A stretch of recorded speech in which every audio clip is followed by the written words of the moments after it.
Assalamu alaikum, everyone. So I'm here today with Sean Teare. We're all so excited for this because honestly, change is needed right now.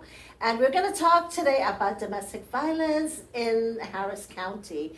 So I'll introduce Sean. Sean, meet our community. I mean, I want them to know who you are because I feel that everybody now needs a change, and in Harris County, definitely, we want to see something different.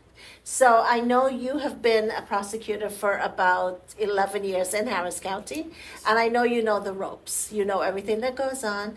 What do you think is the most important changes that need to happen right now? Well, hi, community. I'm excited to be here, really. And thank you. I'm truly excited to do this. Yes, we're good. I've been in that building for 13 years. I was an intern while I was going to U of H Law School, and then went right into being a prosecutor. So 13 years total, 11 as a prosecutor. I have seen the good, the bad, and the ugly of the DA's office. And sadly, right now, it's broken. There are a lot of changes that need to happen, and unfortunately, they can't all happen at once. And so what we're going to do when, I hopefully come in, is we're going to change a few things at a time so that we can make sure that we've got those fixed before we go fix more. And one of the first things, January 1st, that we're going to fix is our domestic violence in action, quite frankly. And so I really look forward to, during this conversation, walking through a lot of the ways that we're going to change it initially and continue to make it better. Yeah. So one of the things, so An-Nisa has been doing domestic violence for 15 years now, and we have seen everything has been stagnant. Like there's been no improvement at all in domestic violence. And I feel the change will only come by the legal system. Correct. So one of the things is protective orders. Okay, I think that's the biggest heart. Every time we hear somebody needs a protective order, our heart starts to shake. As it should. What changes need to happen? Because I know it takes a long waiting period, constantly telling your story over and over, and I'm hoping that changes. In the last 15 years, I think, quite frankly, we've gone backwards as opposed to staying stagnant, which is completely unacceptable. Protective orders, tragically, are maybe the easiest fix out there, and we haven't done anything. I use the example a lot. I've been married to my wife since I started at the DA's office as an intern, and she is a native-born Texan. She has her own car. English was her first language. And she won't meet me for lunch downtown because of how difficult it is to navigate. Horrible. She won't come into the courthouse because of how many hurdles it is just to get in.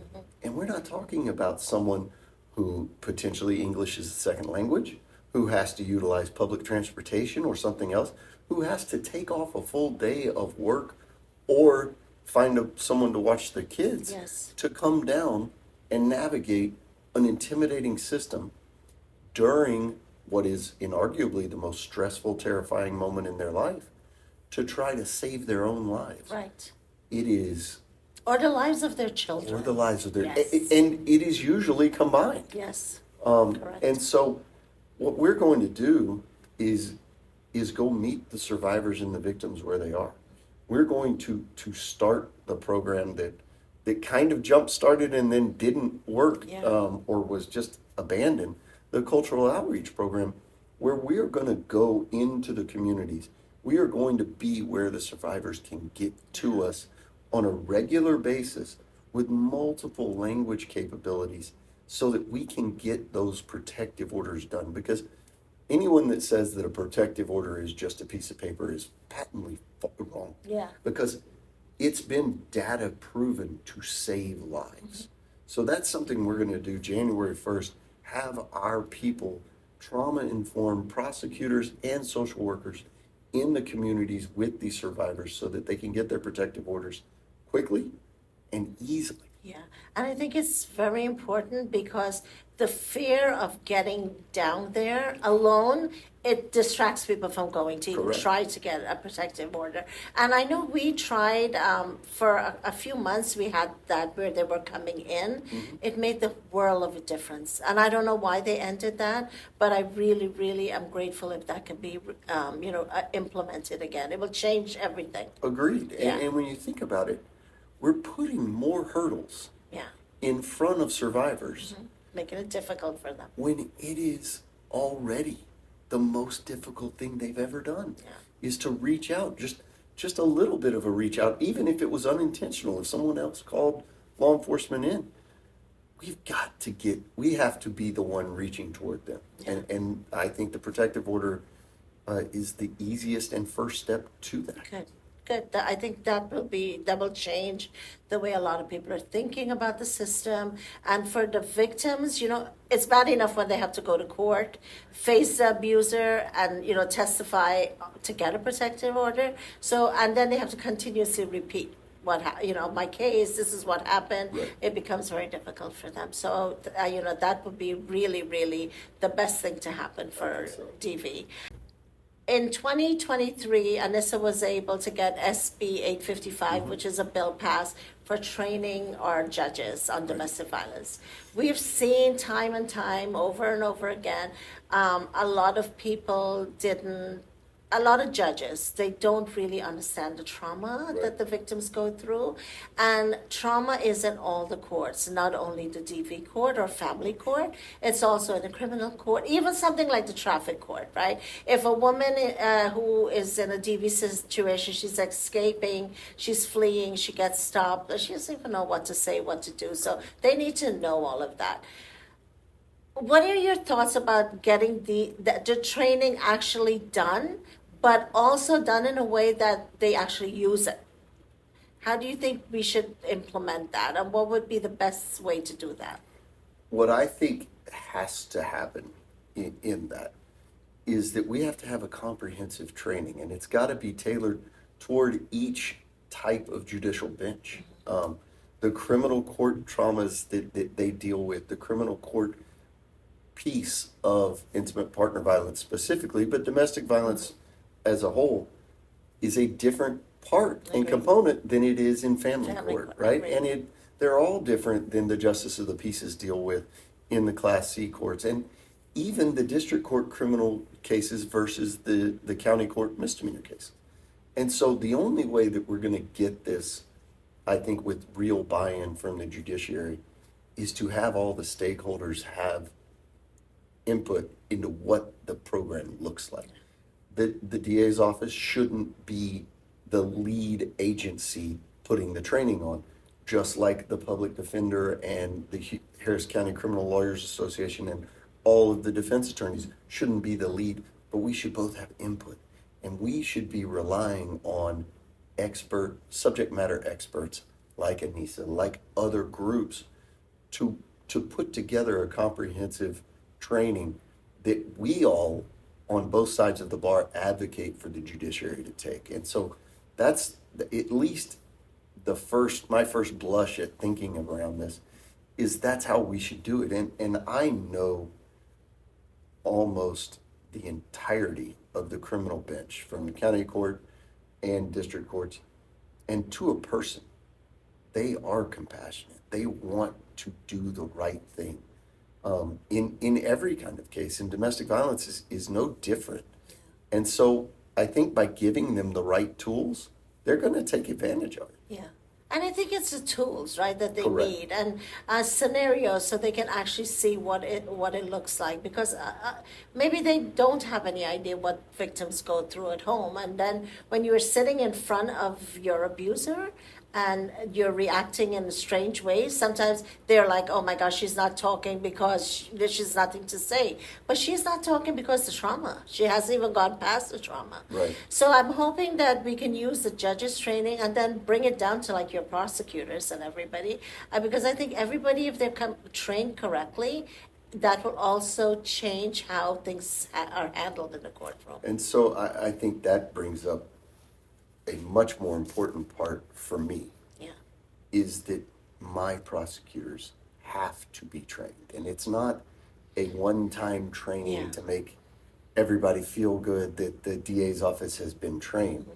The positions move too much. It needs to be an ongoing, comprehensive training so that they're trauma informed, so that they understand what we're dealing with. And in that vein, we're going to create January 1st the first domestic violence bureau in Harris County history. Excellent. And that starts the moment I'm sworn in, so that every intimate partner violence case is handled in the same way. Yes, excellent, perfect. What are your thoughts about getting, I mean, like, like how a lot of times we see the abuser, they have the money. The victims have no money, they leave with nothing. What are your thoughts about all these frivolous motions that they file, which is constant? Like they end one, they lose, they file another one. They end one, they win, they file another one, just to keep the victim still being abused. What can we do for that? So there are a couple of things. On the criminal side, it's not something that the survivor ever needs to really be aware of. Right. We get to handle that. Yes. Right? The civil side, the family court side, is much more punitive to the survivor when they're filing that, because even if you have, an attorney paid for by someone else, it still requires input from the survivor. And you start to see the fatigue, and you start to see the withdrawing of participation in it. And that's all by design. And so I think in those types of scenarios, we have to be on the criminal side more vigilant and more intentional about filing criminal cases around nuisance litigation. Yeah. And I think that is really the only avenue that we have. A lot of these individuals, these abusers, don't care about sanctions from a civil court. They don't. But they do care about jail time.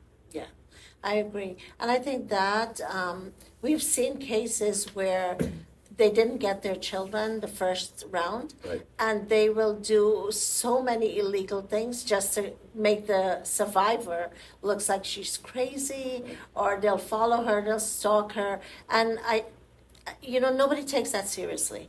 But they're not understanding what they're trying to do. They're trying to pressure her so that she has to give up her children. That's 100% correct. So I think this is something that's really okay. Another thing I wanted to ask is, what are your thoughts about, like the prosecutors, they're working on a domestic violence case, and they would be able to reach out to a domestic violence organization to get information. Like, this is scenarios happening. What are your thoughts? Have you seen this before? Is that an option, or is that something they cannot do?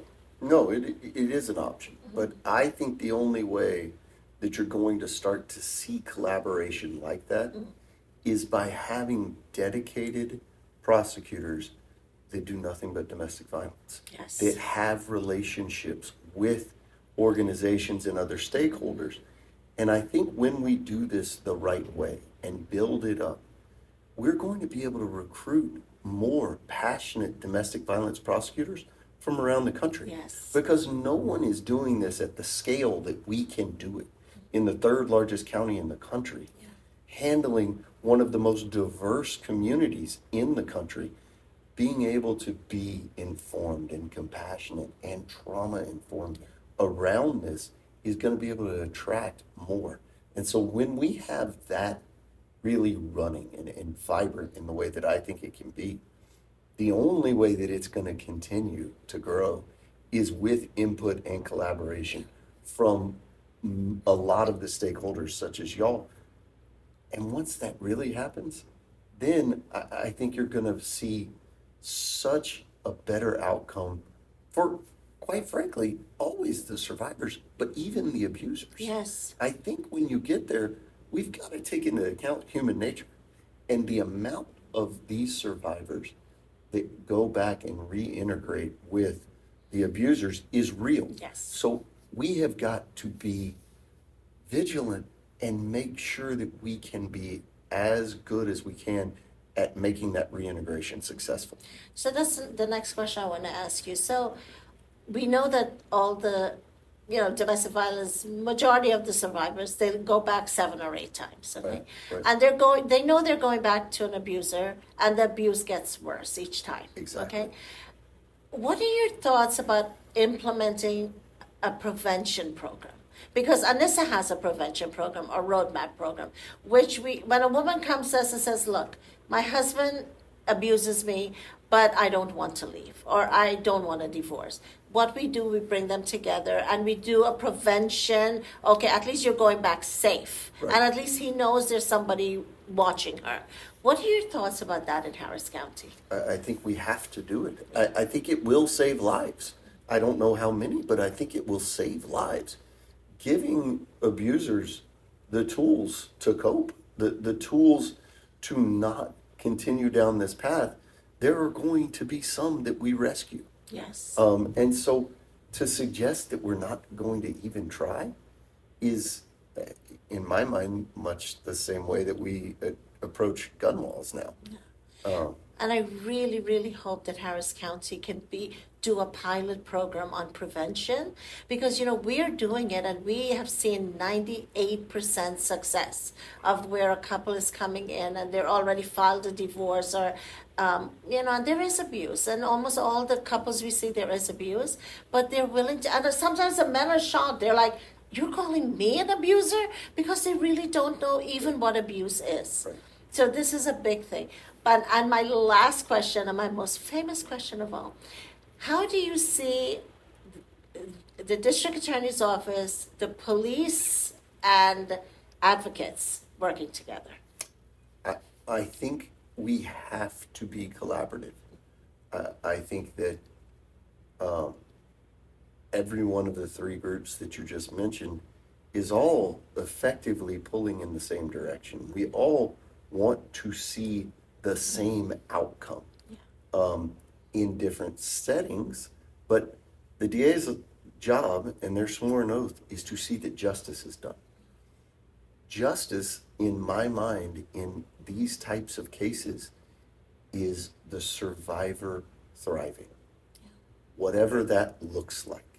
I feel really confident that that is also the groups such as An-Nisa's desire to, seeing the survivor thrive. And if that means that the abuser is also thriving, fabulous.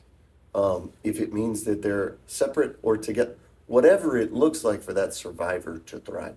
The police's job is to make sure she survives or they survive, right? That everyone is safe. And so we're all doing parts of the same job. And for us not to work together collaboratively, we all have different roles, but we all want the same outcome in most of these cases. So I envision us working pretty closely together. Yeah, and I think, honestly, if we can achieve that in your term, I think that would be huge. Because, domestic violence organizations they're not many. Okay, Right. and I think in 15 years, I have not seen any new one open. Right. It's not an easy job. No. The advocates, the counselors, it's really hard. But it's also hard for the prosecutors. Of course. It's also hard for the judges. And the survivors, and it's so difficult for them. And when they have to go through all these struggles, trying to get things done, then they're like, I'll just go back. It's not even worth it. Right. And a lot of times they go back to get murdered, right?